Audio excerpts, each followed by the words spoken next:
grabar.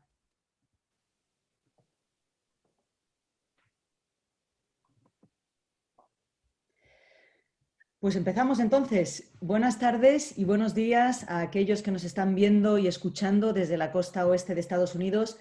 Bienvenidos y bienvenidas a nuestra tercera conferencia del ciclo de memoria histórica Mujeres en Acción, organizado por las escuelas de Millbury College en España, Chile y Argentina. Hoy tenemos el honor y el placer de contar con la presencia de Lucía Vicente Lapuente, quien nos hablará sobre las mujeres luchadoras en el tardofranquismo, el desafío de la transformación social. Pero no la voy a presentar yo, os la va a presentar nuestra querida profesora Soledad Luque, coordinadora del ciclo. Adelante, Soledad, muchísimas gracias. Muchas gracias, Patricia. Pues buenas tardes a todas y a todos. Mil gracias por acompañarnos de nuevo al segundo ciclo de Memoria Histórica Mujeres en Acción. Hoy, como decía Patricia, tenemos la tercera conferencia, cuyo título es Mujeres luchadoras en el tardofranquismo, el desafío de la transformación social. Tenemos con nosotras a Lucía Vicente Lapuente. Es licenciada en Geografía e Historia por la Universidad Complutense de Madrid. Fue represaliada por el franquismo y es una luchadora por el feminismo desde los años 70. En la actualidad participa como activista del memorialismo feminista en el Grupo de Mujeres de la Comuna, Asociación de Presas y Presos Represaliadas y Represaliados del Franquismo, y en Candelas Feministas. Ha impartido charlas sobre la represión de las mujeres en el franquismo en diferentes espacios y como ponente ante una delegación de eurodiputados en el marco de la Mesa de Trabajo para la Memoria Histórica. Coautora del libro Lugares de Memoria Feminista de Madrid, de Candelas Feministas, y de varios artículos en el blog Verdad, Justicia y Reparación del Diario Público. Lucía, en esta charla, nos contará el proceso personal y político de la generación de mujeres que nacieron en la década de los años 50 y que en el tardofranquismo tomaron conciencia de la represión asfixiante de la dictadura que imponía sobre todos los aspectos de la vida, comprometiéndose con una lucha que pasaba por su derrocamiento como un primer paso para transformar la sociedad hacia un mundo de igualdad y libertad. Muchas sufrieron detenciones y encarcelamiento, pero su proceso vital las llevó a ampliar su conciencia con la necesidad de liberarse también como mujeres. La lucha de estas mujeres fue el paso necesario para la libertad de todas. Lucía, adelante, la sesión es tuya. Bueno, buenas tardes. Muchísimas gracias por invitarme a participar en este ciclo. Me gustaría empezar haciendo un recordatorio, ya que ayer fue una fecha importante. Ayer era el 90 aniversario de la Constitución de la Segunda República Española, que supuso unos importantes avances en la vida de todas las personas y especialmente de las mujeres, y que desgraciadamente se truncó y que precisamente el régimen que sobrevino al golpe fascista contra la dictadura fue el que ocasionó el motivo de esta charla. Bueno, a mí me gustaría ampliarla, no hablar solamente de una vivencia personal, sino de relatar someramente la lucha de diversos grupos de mujeres, de diversos colectivos de mujeres a lo largo del tardofranquismo. El tardofranquismo, bueno, que tiene distintas interpretaciones de su fecha de inicio y de fin. Yo la voy a hacer coincidir con el fin de la autarquía, los años 59-60 y el inicio del desarrollismo, que supuso el cambio de vida de muchas personas dentro del Estado español.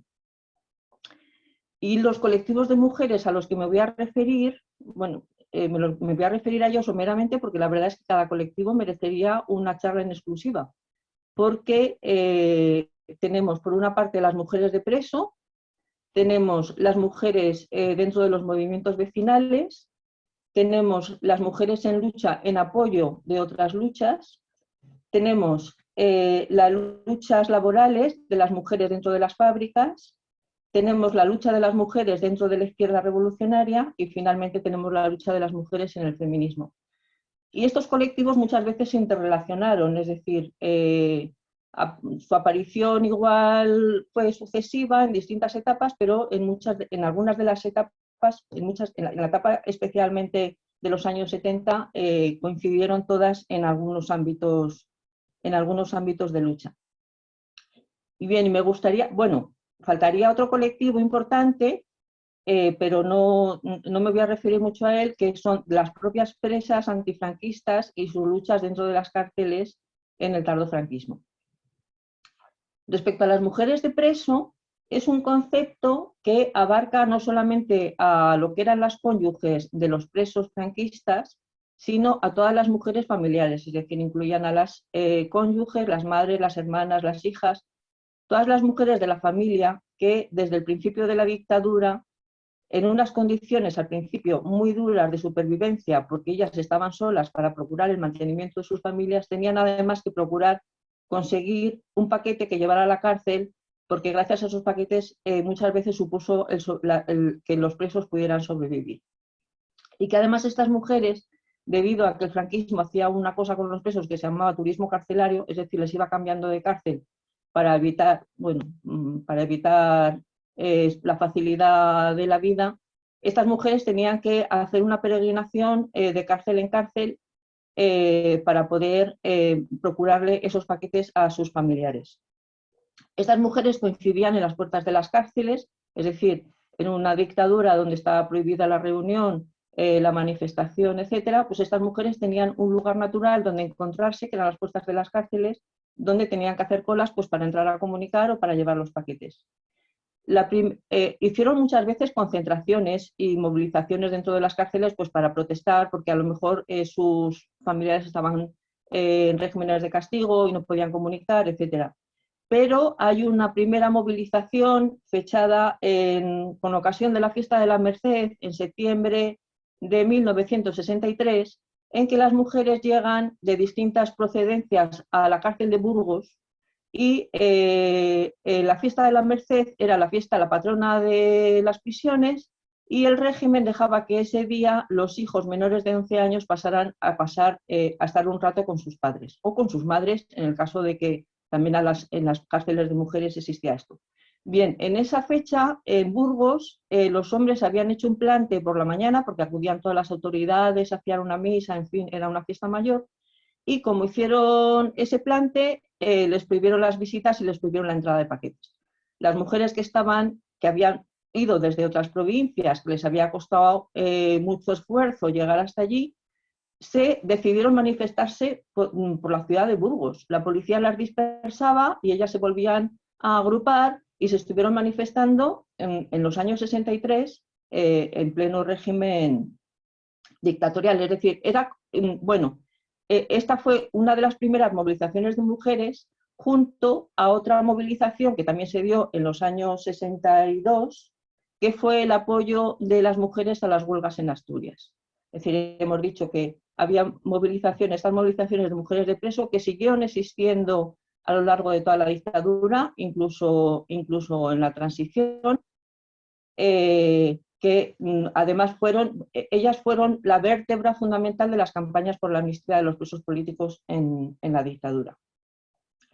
El otro tipo, y que además de este tipo de manifestaciones se concentraban en las puertas de las embajadas, hacían encierros en iglesias, en fin, desplegaron un amplio abanico de movilizaciones en su lucha, tanto por la amnistía como por el estatuto de preso político, en fin, por la mejora de las condiciones de los presos en las cárceles. Con respecto a las mujeres en apoyo de otras luchas, estaba hablando del caso de las huelgas en Asturias,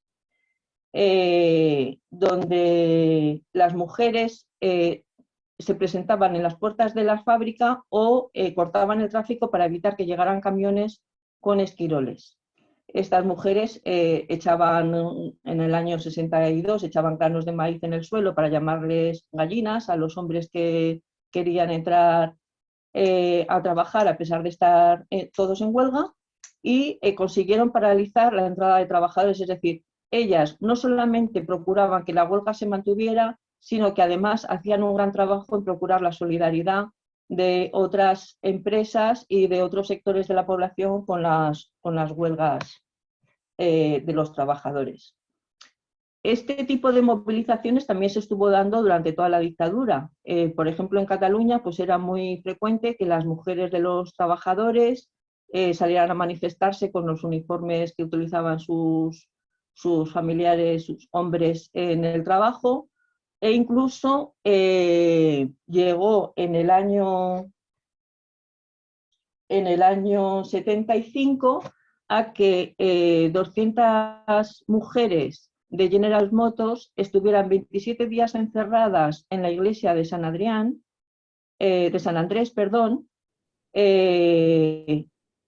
apoyando la huelga de sus maridos y consiguiendo que tanto comerciantes como otros sectores de la población se solidarizaran y les llevaran alimentos, etc. Hay que decir que a los 27 días de ese encierro, 27 días encerradas con sus hijos en una iglesia, la policía las desalojó salvajemente. Con respecto, bueno, y hay anécdotas muy curiosas en este tipo de luchas, pero bueno, luego si queréis en el debate, en la tertulia, podemos contar alguna. Con respecto a las luchas laborales, hay que decir que ese cambio de régimen que hablábamos al principio, de la autarquía a un modelo desarrollista, implicó el surgimiento de polígonos industriales en alrededor de las ciudades, en el contorno de las ciudades, que eso produjo unos movimientos migratorios muy importantes del campo a las ciudades, porque en el campo las condiciones de vida eran bastante miserables, y la gente del campo y de los pueblos acudía a las ciudades en busca de un puesto de trabajo y de una estabilidad económica para mantenerse. Ahí, en el año 61, debido a esta necesidad de mano de obra, se deroga una ley que existía en el franquismo que prohibía a las mujeres casadas seguir trabajando, pero lo que siguió manteniendo es que necesitaban el permiso de los maridos para firmar un contrato de trabajo. Las mujeres ocuparon fundamentalmente sectores de la producción como el textil, la confección, la alimentación, comercio, este tipo de sectores donde ellas eran mayorías y donde desde el principio surgieron movilizaciones. En los años 40 y 50, que ya existían mujeres, porque además hay que tener en cuenta que después de la guerra hubo muchas mujeres que se quedaron solas y que por lo tanto, a pesar de tener el trabajo, de tener las mujeres casadas prohibido el ejercicio del trabajo, estas mujeres tuvieron que trabajar y luchaban por la subsistencia, porque vivían en unas condiciones de miseria y con unos salarios que no les permitían mantener a sus familias, pero a partir de los años 60 y 70 las luchas ya se producen por mejoras en las condiciones de vida. Los sectores más afectados por esas reivindicaciones eran sectores que no eran precisamente los femeninos, que sin embargo eran sectores como la minería y la metalurgia, que hicieron que durante todo ese tiempo el movimiento obrero considerara como prioritario el movimiento masculino y que a las luchas de mujeres se le diera poca importancia. Y sin embargo siguieron existiendo, es decir, al mismo tiempo que había huelgas de la minería en Asturias, pues había huelga en Gijón en la fábrica de tabacos, o había huelgas en el textil y en Cataluña o incluso en Madrid, pero esas huelgas pasaban más desapercibidas porque además en todas partes se referían a ellas como trabajadores, nunca las mencionaban como trabajadoras, con lo cual tenían poca visibilidad. Y sin embargo fueron luchas bastante importantes. En Cataluña durante todos los años 60, a pesar de que la huelga era ilegal y de que no existían sindicatos legales aparte del sindicato vertical, que era de la patronal, pues estas mujeres muchas veces se movilizaron, se encerraron en las empresas, fueron reprimidas y eran siempre por reivindicaciones por temas salariales y también antirrepresivos, porque inmediatamente que surgía una movilización en una fábrica era reprimida, había despidos, con lo cual pues se tenía que mantener la lucha por la reincorporación de los trabajadores reprimidos. En el año 73, perdón, voy a beber un poco, me estoy quedando seca. En el año 73 se produce una inflexión en estas luchas porque empiezan a extenderse a otros sectores, por ejemplo, al sector de la sanidad, al sector de la educación, que además incluye otro tipo de reivindicaciones que no son las salariales, como son la seguridad en el trabajo, la mejora en los servicios y ya en los años 75 y 76 empiezan a aparecer reivindicaciones más ligadas con las mujeres trabajadoras, como era la asistencia de guarderías, que pusieran guarderías a disposición de las madres trabajadoras, o incluso ya la reivindicación de igual trabajo, igual salario. En el año 76, el crecimiento de la conflictividad laboral fue exponencial en todas las fábricas y empresas y, por supuesto, ahí estaban también las mujeres. Normalmente, al principio, como las mujeres, los patronos se las tomaban como con menor importancia, pues normalmente había un toma y daca, que era concedo alguna de las reivindicaciones, pero despido a las que más se han movilizado, para llamar a la huelga. Entonces, esto siempre era así y, sobre todo, lo que quiero poner de manifiesto es esa relación siempre de como la huelga era ilegal y las asambleas eran ilegales, inmediatamente la intervención de la policía, la intervención de cuerpos represivos para desmontar esa huelga, desmontar esa movilización y detener a los trabajadores. Otro colectivo del que quería hablar es el de las movilizaciones de las mujeres en los movimientos vecinales. Igualmente relacionado con estos movimientos migratorios que se producen de los pueblos y del campo a las ciudades para incorporarse a los polígonos industriales, surgen una serie de suburbios y de barrios segregados socialmente del centro de las ciudades con unas condiciones de vida bastante deplorables. Es decir, déficits de abastecimientos, déficits de servicios sociales, problemas de alcantarillado, problemas de tráfico, de falta de transporte. Y las mujeres, que eran las que permanecían durante todo el día en esos barrios, porque en esa época, a pesar de que se permitía el trabajo de las mujeres, siempre y cuando el marido lo autorizara, socialmente las mujeres seguían bastante vinculadas a un trabajo recluido dentro del hogar. Es decir, y a lo mejor si trabajaban pues, con un trabajo en un sitio menos reglado, como era el servicio doméstico, la asistencia por horas, que les permitía compaginar en unas condiciones laborales pues, bastante lamentables su trabajo con el cuidado de los niños, porque eran trabajos a tiempo parcial que no los podían hacer en grandes empresas. Entonces, estas mujeres que estaban más vinculadas con el barrio fueron las que protagonizaron durante todos los años 60 y 70 las movilizaciones por las mejoras en las condiciones de vida de los barrios. Es decir, las reivindicaciones y las demandas de escuelas públicas, de guarderías, de centros de salud, de transporte público y fundamentalmente contra la carestía de la vida. Las movilizaciones contra la carestía de la vida que se desarrollaron en los años 75 y 76 fueron las más importantes desde el principio de la dictadura. Hay incluso algún historiador que se refiere a ellas como las movilizaciones mayores, las mayores movilizaciones desde la República. Y el liderazgo en esos movimientos de las mujeres es absolutamente indiscutible, a pesar de que existía tanto asociaciones de amas de casa que fueron legalizadas por el franquismo. Debió de pensar la sección femenina que ahí las amas de casa iban a perfeccionar las labores de ganchillo y recetas de cocina, pero en los barrios obreros las mujeres aprovecharon esas asociaciones para organizarse, para difundir conciencia y para reivindicar todas estas mejoras, incluso la lucha por la carestía de la vida, que como ya digo, fue una movilización muy importante durante toda la dictadura.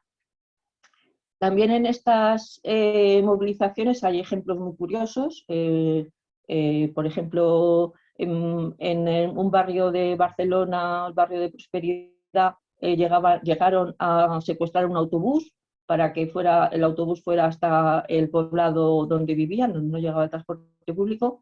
Y, en fin, y hay otros ejemplos de lucha, de movilizaciones bastante reseñables. En estos movimientos existía una organización que la vertebraba fundamentalmente y que surgió en el año 1965, que era el Movimiento Democrático de Mujeres, vinculado al PC, pero donde también confluían mujeres sin adscripción política, o sea, sin militar en ningún partido, y también algunas mujeres de grupos cristianos de base, nada que ver, por supuesto, con la jerarquía católica, que en aquella época estaba a otras cosas, a mantener a las mujeres en su casa devotas y infundiendo el pudor por encima de cualquier otra consideración.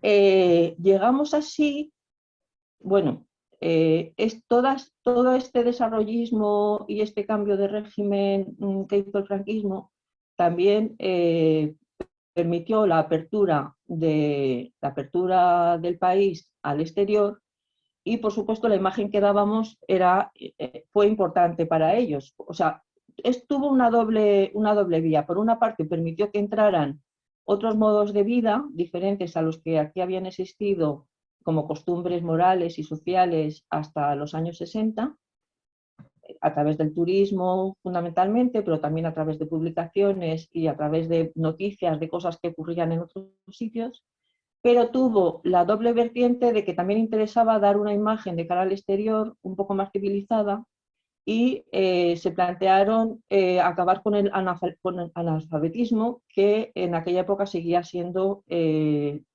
teniendo un porcentaje bastante elevado. Y eso permitió la incorporación masiva tanto de hombres como de mujeres en la educación reglada. Y así se generaron pues, tanto la educación en institutos como en universidades con una densidad de población bastante importante. Y que también ahí estaban las mujeres y que también desde ahí las mujeres se incorporaron a la lucha y a las movilizaciones contra la dictadura. Bueno, ya pasando un poco a lo que fue mi experiencia personal, yo nací en el 55 y cuando me empiezo a enterar de lo que está pasando, pues es porque en los años 70 de repente hay un consejo de guerra en diciembre en el que juzgan a 9 personas, entre las que hay 3 mujeres, y para 6 de ellos piden 9 penas de muerte. Entonces, la movilización tan amplia que se desató con estos consejos de guerra pues hizo que mucha juventud nos hiciéramos conscientes de que vivíamos en uno de los pocos países occidentales donde era legal la pena de muerte y que además se había utilizado poco hasta entonces, en los años, especialmente en los años 50, porque en los años 40 fue muy utilizada, pero de repente en los años 70 parecía que nos habíamos olvidado y nos despertábamos, pues eso, viviendo en un país occidental donde la pena de muerte era legal. Y además era todo muy absurdo porque había algunos de los procesados al que le pedían varias penas de muerte y además años de cárcel. Es decir, era la justicia militar, hacía cosas así un poco disparatadas. Bueno, decir que el movimiento social que se produjo contra esos procesos fue tan amplio que al final se consiguió que conmutaran todas las penas de muerte, o sea, no mataron a nadie de esos procesos, pero eso supuso para esta generación que habíamos nacido en los 50 una toma de conciencia que se amplificó porque coincidió con el surgimiento de una izquierda revolucionaria que era consciente de que la dictadura existía porque se había creado después de un golpe fascista para frenar los avances del movimiento obrero, del movimiento también de las mujeres, incluso en un avance que podía tomar un camino revolucionario. Y nos hicimos conscientes de que vivíamos en un sistema capitalista, que ya habíamos pasado por las experiencias del nazismo y otras experiencias fascistas, que es un sistema que no duda en poner en pie este tipo de sistemas cuando se ve amenazado por el avance de los movimientos sociales. Entonces nos comprometimos, esta generación, en un amplio número, nos comprometimos con esta izquierda revolucionaria, que teníamos como señas de identidad la lucha por la igualdad, y como objetivo el primer paso era el derrocamiento de la dictadura, pero nuestro objetivo final era una transformación de la sociedad hacia una sociedad igualitaria. La actividad que teníamos pues, era básicamente ampliar la conciencia de la gente que se movilizaba, explicándoles por qué cualquier movilización inmediatamente era rápidamente reprimida, porque todo era ilegal, los partidos eran ilegales, las asambleas, las manifestaciones, todo era ilegal. Entonces era rápidamente reprimida. Entonces una tarea era concienciar a la gente por qué se producía esa represión, por qué el régimen no podía consentir que existieran movilizaciones sociales y movilizaciones de clase contra el mismo.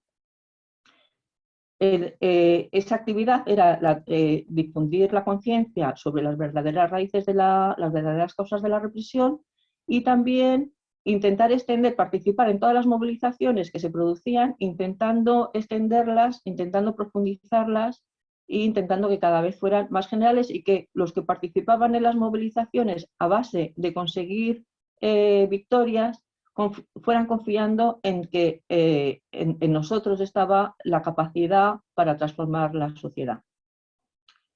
Como respuesta a esta izquierda revolucionaria, bueno, hay que decir que existía otra izquierda no revolucionaria que ya había aceptado en aquellos momentos que su opción fundamental era más bien reformista, y que siempre supuso, bueno, que nunca vio que se dieran las condiciones para amplificar lo suficiente estas movilizaciones. Bueno, pero en cualquier caso, ellos también, me refiero al PC, ellos también existían dentro de la izquierda, la represión se dirigía contra todos, y la respuesta a esta ampliación de los movimientos, si recogemos un poco, estamos hablando de huelgas laborales, estamos hablando de movilizaciones en los barrios, estamos hablando de movilización estudiantil. La respuesta del régimen fue una intensificación tremenda en la represión. Ya tenían sus instrumentos para reprimir, era la Brigada Político-Social, era el Tribunal de Orden Público y era el encarcelamiento como resultas de las condenas, que lo más habitual es que fuera por propaganda ilícita, asociación ilegal, en fin, estos eran los trending topics del Tribunal de Orden Público.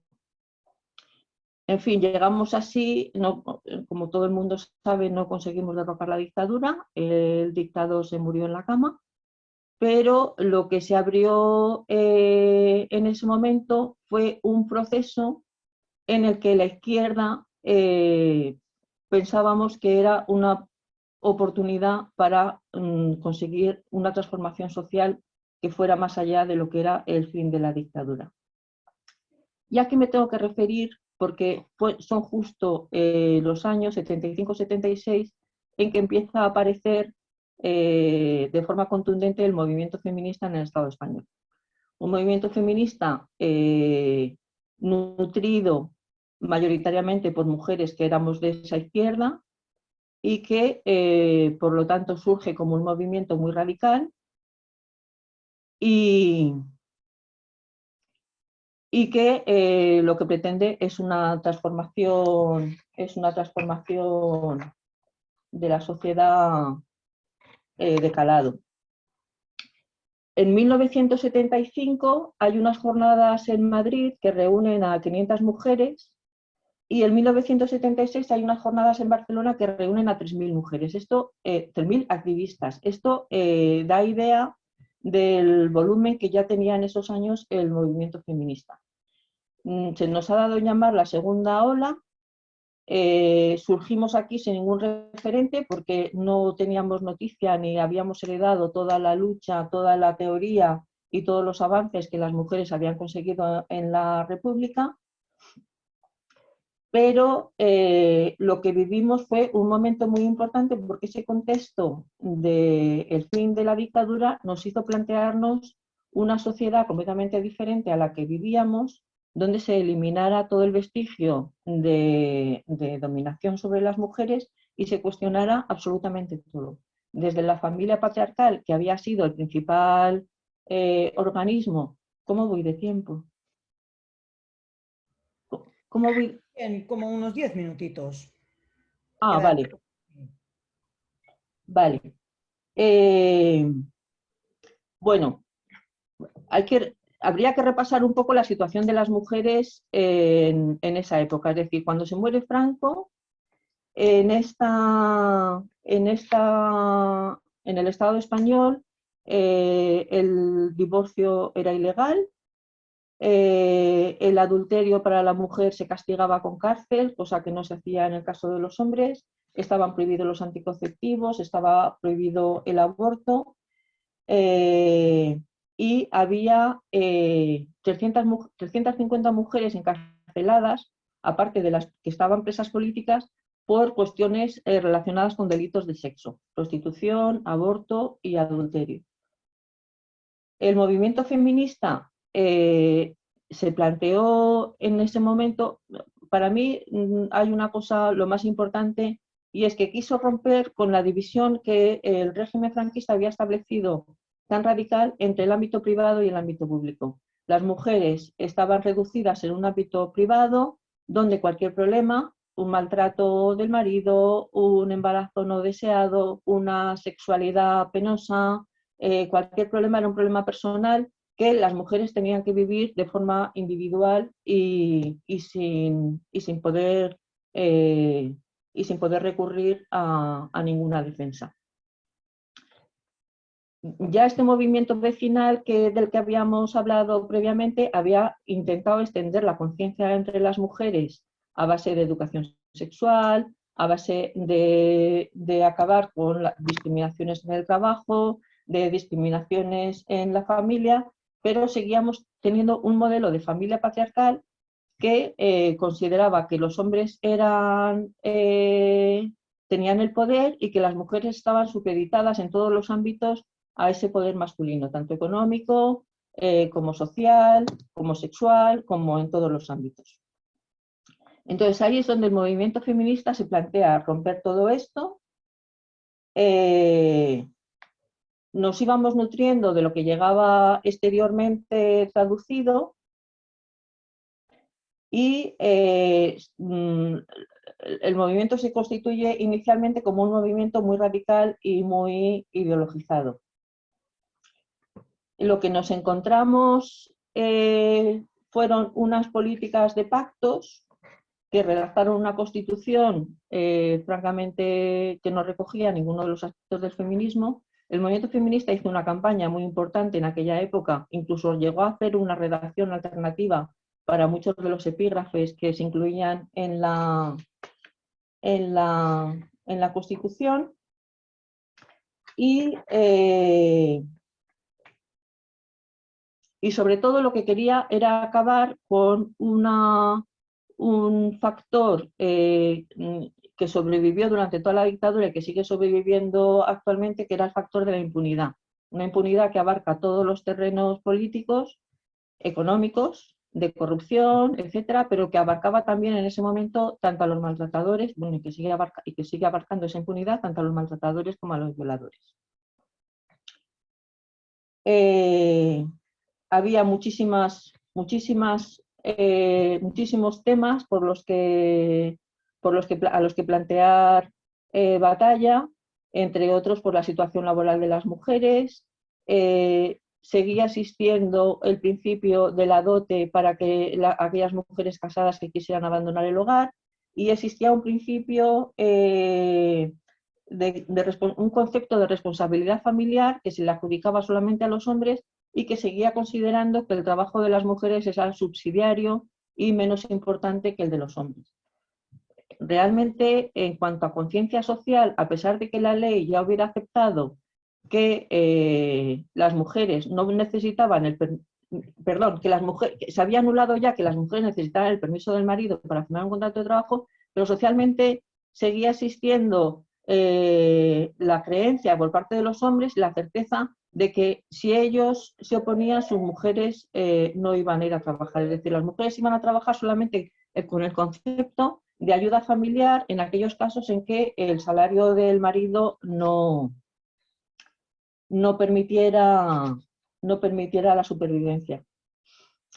Éramos un movimiento muy plural. Había, aparte de estas mujeres procedentes de la izquierda, había también mujeres que no aceptaban la doble militancia. En nuestro caso, éramos mujeres que militábamos tanto en partidos mixtos, donde llevábamos el feminismo, es decir, nosotros éramos las que les decíamos a nuestros partidos qué tenían que decir respecto al movimiento feminista, y no como el movimiento feminista creía que nosotras éramos la correa de transmisión de nuestros partidos. Y realmente porque nosotras teníamos una conciencia de que la lucha contra la opresión de la mujer tenía que confluir con la lucha contra la explotación y la opresión de todas otras clases, pero que no solamente, como durante mucho tiempo la izquierda estuvo planteando, solamente la liberación de la clase obrera hubiera permitido la liberación de todos los demás oprimidos. Bueno, las campañas que desarrollamos en aquel momento pues eran unas campañas muy cohesionadas como movimiento feminista, identificándonos con aquellas mujeres que eran reprimidas, como por ejemplo con la campaña de Yo también soy adúltera, porque, insisto, seguía habiendo mujeres en la cárcel por este delito de adulterio, y además yo también soy adúltera dentro de esa campaña que decíamos de la amnistía por aquellos delitos específicos, aquellos delitos de sexo, que lo que conseguimos fue hacer que lo personal fuera político, es decir, que todos estos temas que hasta entonces se vivían individualmente pasaran a ser considerados como temas políticos. Bueno, lo voy a dejar ya aquí y...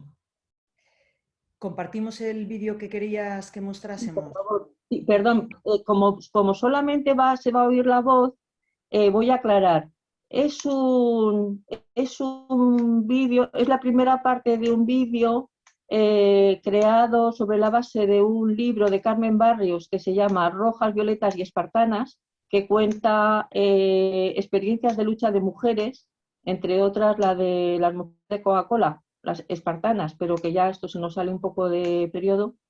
Y solamente quiero que oigáis el poema que recita al principio, que me parece muy bonito.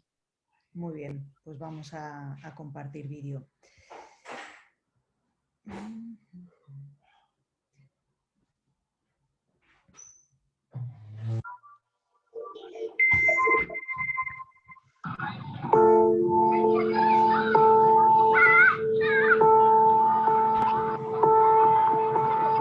Por mí y por todas mis compañeras pondré mi cuerpo.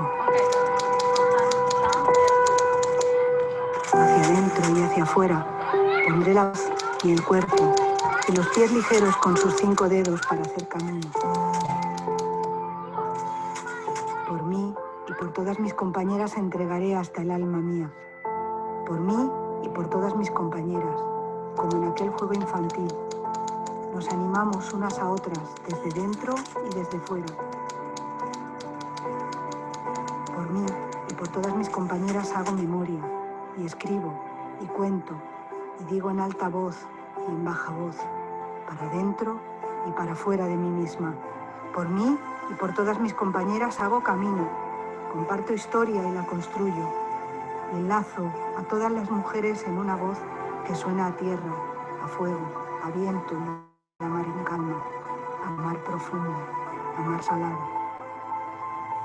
Nosotras, las de entonces, las de ahora, siempre somos las mismas. Por mí y por todas mis compañeras, nunca dejaré las luchas.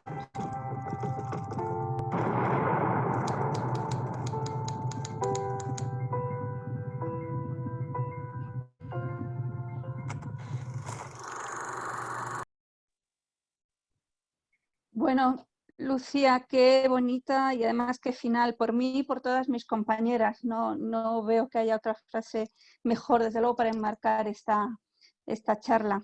Posiblemente todas las que estamos haciendo en este ciclo, ¿no?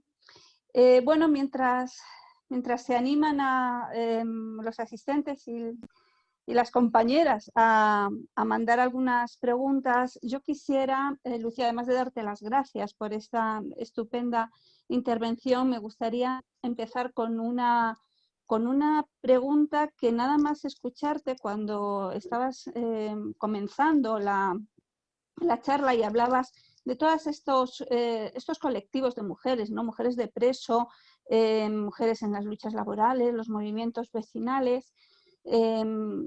Claro, yo pensaba, bueno, y en aquel momento hubo entre todos estos colectivos de mujeres una sintonía suficiente para crear la sinergia necesaria para hacer posible la lucha en ese momento, ¿no? Porque, bueno, no fue cierta desunión un obstáculo que salvar antes de hacer la lucha común, o esa lucha pudo hacer porque los movimientos que has comentado ya están totalmente unidos o había, como digo, sintonía entre ellos.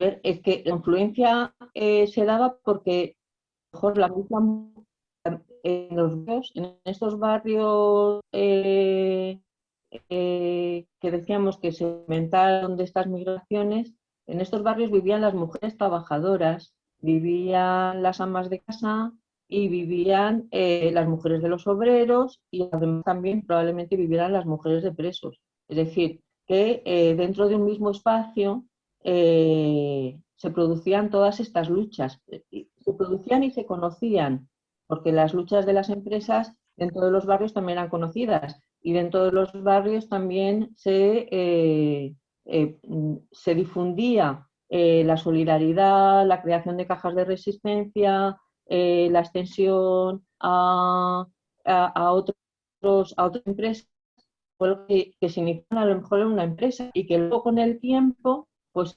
abarcaban por un ramo de la población o abarcaban a todo un ramo de la producción, perdón, que abarcaban a toda la población. Es decir, en el caso de las huelgas laborales, en los años 70 fueron unas huelgas que surgían en una empresa y se extendían rápidamente. No hacía falta que estuvieran convocadas por, bueno, a ver, ya en los años 60 ya empezó a existir comisiones obreras y aunque también no era legal y por supuesto los sindicatos animaban a la lucha reivindicativa, pero que surgía una huelga por cualquier problema que hubiera habido con la patronal y esas huelgas se extendían con bastante facilidad porque provocaban un movimiento de solidaridad con el resto de trabajadoras. En la universidad, por ejemplo, nos apuntábamos a todas, es decir, cualquier movilización que hubiera, las luchas por la amnistía, las luchas por la represión, contra los detenidos, por temas culturales, en fin, en aquellos años se estudiaba poco porque nos movilizábamos mucho. Esa generación, la generación de los años 70, la lucha en la calle era muy intensa. Y luego ya digo, en los barrios era donde había la confluencia de los trabajadores con los movimientos vecinales y la solidaridad con todas las luchas. Bueno, una solidaridad necesaria para poder hacer precisamente esas luchas, ¿no? Esa lucha común, pero esas luchas. Hay una cuestión, Lucía, que a mí me tiene bastante intrigada, que es que me gustaría que pudieras hablar un poco de ello. ¿Qué pasó después? Es decir, ya en los años 80 ya existían, pues, por ejemplo, los centros de planificación familiar, pero que fue, desde luego, un avance importantísimo, pero no era tan fácil. Ni la asistencia, ni lo que, bueno, lo que allí se podía hacer a favor de las mujeres. ¿Tú tienes alguna experiencia al respecto o alguna cuestión que contar sobre esto? No, efectivamente, no era fácil. En mi experiencia personal es que aunque consiguieras una receta de anticonceptivos, acudiendo a alguno de los centros familiares que había, de los centros de planificación familiar que había, sobre todo en las grandes ciudades, porque en las pequeñas ni eso, pero aunque consiguieras una receta, en una farmacia se podían negar a vender anticonceptivos. O sea, no era, el clima social no era favorable. Y durante todos esos años, las mujeres tuvieron que seguir abortando clandestinamente. O si podían permitírselo, hacían viajes a Londres o a Ámsterdam, pero aquí siguieron abortando las mujeres durante los años 80 en condiciones de clandestinidad, en condiciones de riesgo para su salud, y de hecho en los años 90 se produjo la gran movilización contra los años 80. Sí, a finales de los 80, contra las 11 mujeres, la movilización a favor de las 11 mujeres de Bilbao que habían sido juzgadas y que iban a ser encarceladas por haber abortado. Bueno, mira, tenemos ya algunas preguntas. Tenemos una de la compañera Carmen Prado, de Asturias, que nos dice: por un lado, había mujeres encarceladas por las luchas políticas y por otro, cientos de mujeres encarceladas por temas relacionados con la represión franquista por el hecho de ser mujeres, adulterio, aborto, etcétera. ¿Nos puedes contar, Lucía, algo más sobre cómo se veía esta distinción dentro del movimiento feminista? Si es verdad que has comentado algo, pero ¿podías ahondar un poquito más en esto? A ver, el movimiento feminista, el partido que tomó fue por todas aquellas mujeres que se quedaron fuera de lo que era la amnistía y de lo que era el reconocimiento como presas políticas, y que por lo tanto estaban resguardadas, digamos, o amparadas por una lucha más global, una lucha antifranquista, y otro tipo de consideración social. Es decir, las mujeres que estaban dentro de las cárceles por haber abortado, por ejercer la prostitución o por adúlteras, tenían un estigma social encima, un estigma de una sociedad donde todo aquello suponía que no habían cumplido con su papel de mujeres, y que eran mujeres, pues, descarriadas, y sobre todo eran mujeres muy vulnerabilizadas, de eso tú sabes mucho, y que por lo tanto, las mujeres que iban a las cárceles por haber abortado eran mujeres que no tenían medios económicos para pagarse un viaje al extranjero. Obviamente las mujeres que iban a la cárcel por adulterio no eran mujeres de la alta sociedad, eran mujeres que no tenían posibilidades sociales de defenderse. Y la prostitución, pues es que las mujeres que ejercían la prostitución, con la ley de peligrosidad social, estaban absolutamente a disposición de lo que la policía determinara con ellas, y entraban y salían de las cárceles sin ningún tipo de defensa. En fin, el movimiento feminista, por quien apostó, ya digo, apostamos en los 75-76, porque antes, como tal movimiento, existía, pero no teníamos tanta visibilidad social. Por quien apostamos en esos años precisamente fue por todas esas mujeres que se quedaron al margen de la cobertura política. Exacto. Bueno, mira, tenemos un mensaje de Felisa, de Cuchi. Pregunta: ¿Cómo viviste en la cárcel de Yeserías en el año 1974 los debates que se iniciaron sobre feminismo en las asambleas nocturnas que se producían? Esto es una pregunta absolutamente personal sobre tu experiencia allí. Bueno, pues mira, tengo que decir, yo tenía, cuando me detuvieron, 18 años,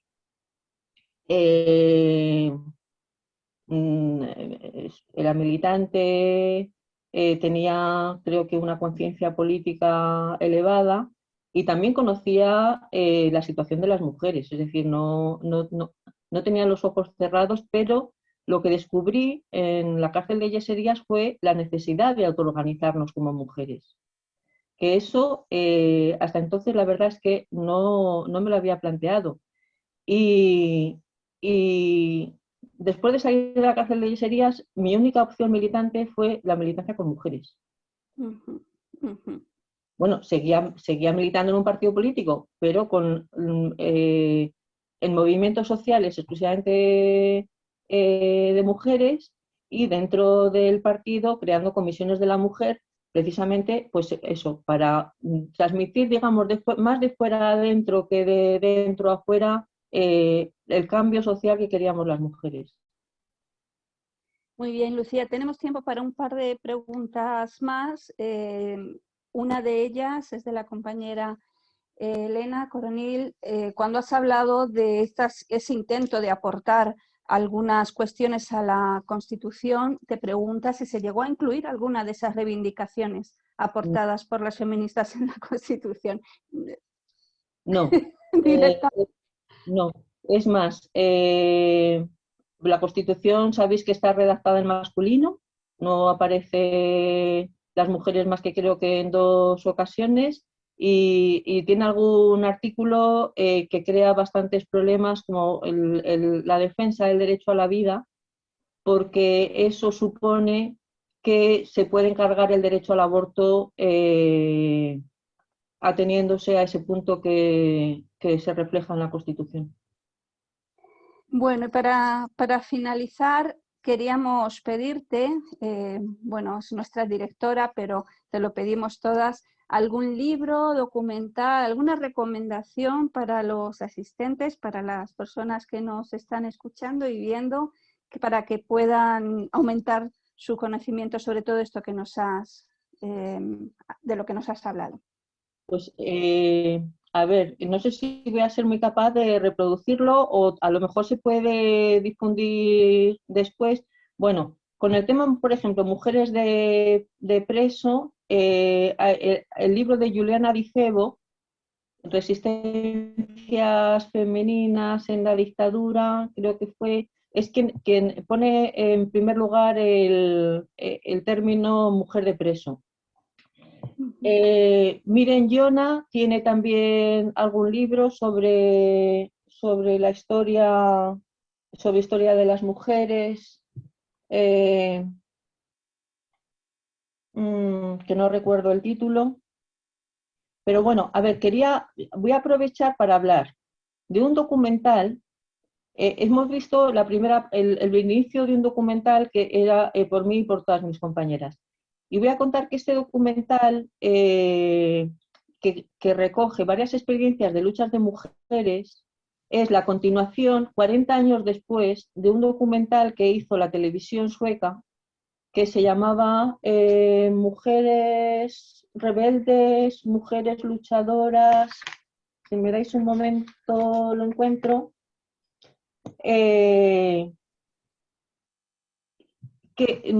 Lo que hace el documental siguiente es recoger a esas mujeres 40 años después y que vuelvan a contar sus experiencias. Ahí hay recogidas experiencias interesantísimas de lucha de mujeres.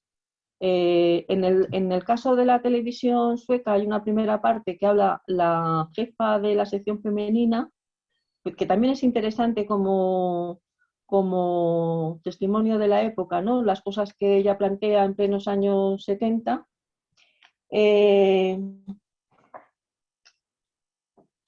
Voy a ver si encuentro Mujeres en lucha, 1976. Ese es un documental que es un poco largo, pero que es bastante interesante. Y luego, pues aparte de libros, es que lo que hay son muchísimos artículos, muchísimas tesis doctorales, muchísimos trabajos de fin de carrera que ya desarrollan el tema de las luchas de mujeres y que hay una bibliografía bastante extensa, la verdad. Bueno, Pero Lucía, pues yo creo que no me da para más. sí, eso te iba a decir, no te preocupes, porque quizás sería muy, muy interesante que después pudiéramos aportar esta información a todo aquel que estuviera o aquella que estuviera interesado. Y bueno, ya con los datos que tenemos, pues creo que es suficiente. Yo tan solo querría terminar haciendo una reflexión que no sé si puede considerarse como una pregunta, ¿no? Pero igual que hemos empezado hablando de estas luchas diferentes, pero que llegaron a poder conseguir hacer una lucha común por toda esta solidaridad que existía en aquel momento, claro, ahora mismo todas las diferentes vías y diferentes movimientos dentro del gran movimiento feminista, dentro del feminismo plural, la verdad es que nos encontramos en un momento un poquito complicado, creo, ¿no? Precisamente porque esa pluralidad que es en sí misma muy buena, pues no siempre se entiende de esa manera por todos los colectivos que conforman el movimiento feminista. No sé si quieres hacer alguna reflexión final sobre este tema o es demasiado espinoso. Bueno, yo sigo reivindicando. Yo creo que las que participamos en aquel movimiento radical y transformador seguimos teniendo una trayectoria que concebimos la lucha muy integradora, que seguimos pensando en la necesidad de amplificarla y que luego seguimos convencidas de que en este sistema conseguir nuestros objetivos es imposible. Es decir, seguimos pensando en la necesidad de una transformación social profunda para que las mujeres algún día nos podamos sentir libres de opresión. Bueno, pues muy bien, Lucía. Muchísimas gracias de nuevo y muchísimas gracias a todas las personas que habéis estado. Y Patricia, si quieres recordar la sesión de la próxima semana y damos ya por finalizado. Pues gracias, Lucía, de nuevo, y gracias a todos y a todas los que nos habéis escuchado. Y nada, recordaros simplemente que dentro de 2 semanas volvemos a encontrarnos el próximo jueves 23 de abril a las 8 de la tarde en Madrid, 2 de la tarde en la costa este de Estados Unidos y 3 de la tarde en Argentina, con Julieta Luisa Bandirali, que nos va a hacer una presentación titulada Buscadoras de Justicia, el rol protagónico de las mujeres en la construcción de la memoria histórica.